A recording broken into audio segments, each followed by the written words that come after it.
हाँ, मेरी भैया प्रैक्टिस हो जाएगी। भैया स्वागत है। सुनिए, स्वागत है। नया साल भी है। बीते साल में हमें उपहार बहुत सारे मिले हैं, सत्ता से भी मिले हैं। मैं बताता हूँ कि मोदी जी ने देशवासियों को बड़ा गिफ्ट दिया, बड़ा गिफ्ट दिया।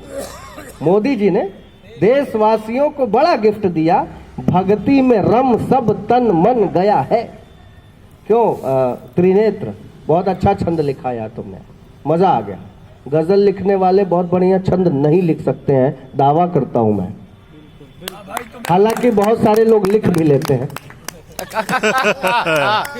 बहुत सही। लेकिन आजकल के जितने लोग हैं ना गुरुजी, जिसको देखिए सब गजल गजल गजल गजल, किसी को कोई कुछ पढ़ा ही नहीं है। अरे भाई, वो बाहर से आया है, जो तुम्हारा है तुम अपनी सभ्यता पे तो गर्व करते नहीं हो, हर बात पे इंशाअल्लाह कह देते हो।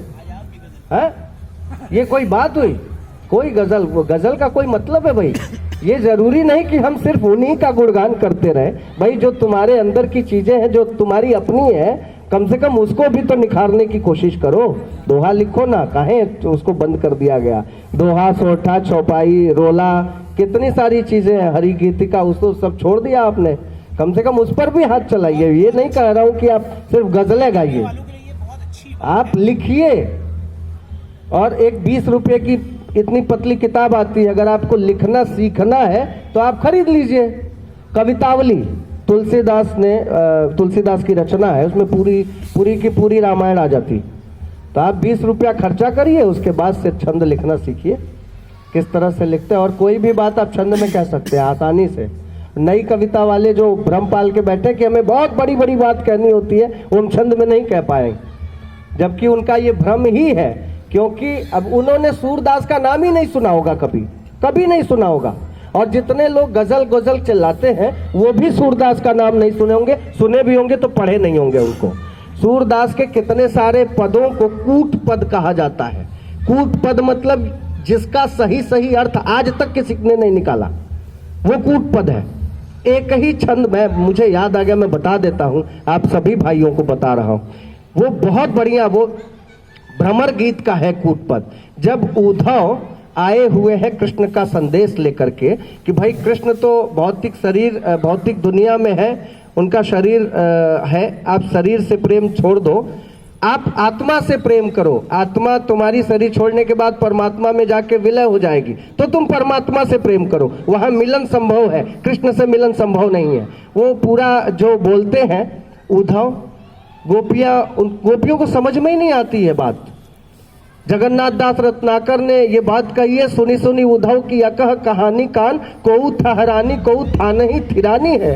कहे रत्नाकर रिसानी बररानी कोऊ बिकलानी बिलखानी बिथकानी है। कोऊ सेदसानी कोऊ भरी दृग पानी रही, कोऊ घूमि घूमि परी भूमि मुरझानी है। कोऊ श्याम श्याम कह बहक बिललानी कोऊ कोमल कलेजो थाम सहमी सुखानी है। उनको पल्ले ही नहीं पड़ रहा था ये क्या पकपका रहे हैं। उसी समय एक भौरा कहीं से ऐसे ही आवाज निकालते हुए आया।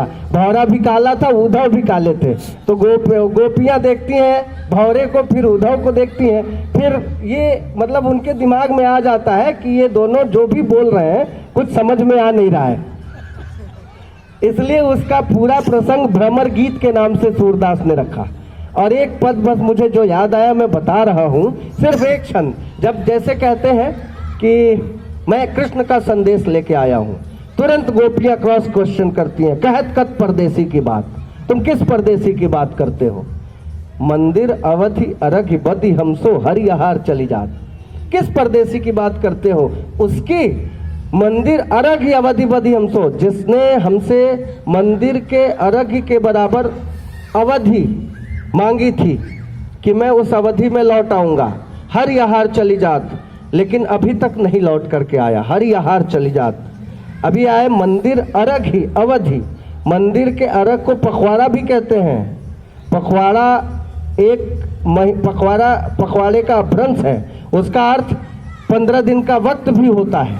तो मंदिर अरघ ही अवधि बदि हमसे 15 दिन का समय लेकर गया था। हरिहार चली जात, हरि मतलब भगवान विष्णु, एक हरि का मतलब सिंह भी होता है, सिंह का हार होता है मांस, मांस अपभ्रंश है मांस का, मास माने महीना भी होता है।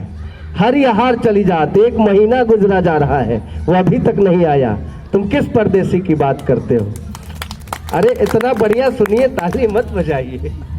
मंदिर अरगी अवधि बधि हमसो हरियाहार चली जात, शशि रिपु बरस, शशि माने चंद्रमा, रिपु माने शत्रु, बरस चंद्रमा कब आता है, जब सूर्य नहीं रहता है, तो इसलिए उसको शत्रु मान लिया गया।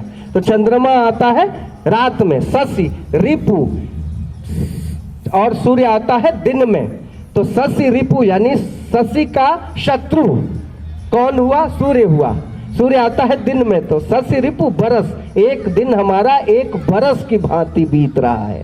सूर्य रिपु जुग बर, सूर्य का शत्रु चंद्रमा, चंद्रमा आता है रात में, एक रात हमारी 1 युग के बराबर बीत रही है।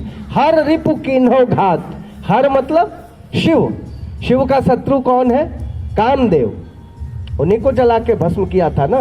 तो कामदेव हर रिपु किन्हो घात, कामदेव हम पे लगातार आघात कर रहे हैं, कामदेव लगातार आघात कर रहे हैं, यानी हमें हमारे अंदर मिलन की इच्छा लगातार उत्पन्न करने की कोशिश कर रहे हैं, जबकि ये जानते हैं कि हम विरह के वशीभूत हैं, हम मिल नहीं सकते। शशि रिपु बरस, सूर्य रिपु जुगबर, हर रिपु किन्हो घात। अब मैथमेटिक्स देखो साहित्य में, नखत वेद ग्रह जोड़ अर्ध करी सोई बनत अब खात, नक्षत्रों को, वेदों को, ग्रहों को जोड़ो, उसका आधा करो, जो उत्तर आता है वही खाने का दिल करता है।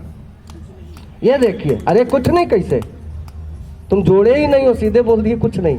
नखत, नक्षत्र कितने होते हैं, 27, वेद कितने होते हैं, 4, 27 4, नखत वेद ग्रह कितने होते हैं, 9, कितना हुआ टोटल, 40, अर्ध करी आधा करो, 20, 20 किसका, विष का, विष मतलब जहर भी होता है, सोई बना तब खाता, वही खाने का दिल कर रहा है, अब जहर खाने का दिल कर रहा है उनके वियोग में। हाँ कह रहे कुछ नहीं,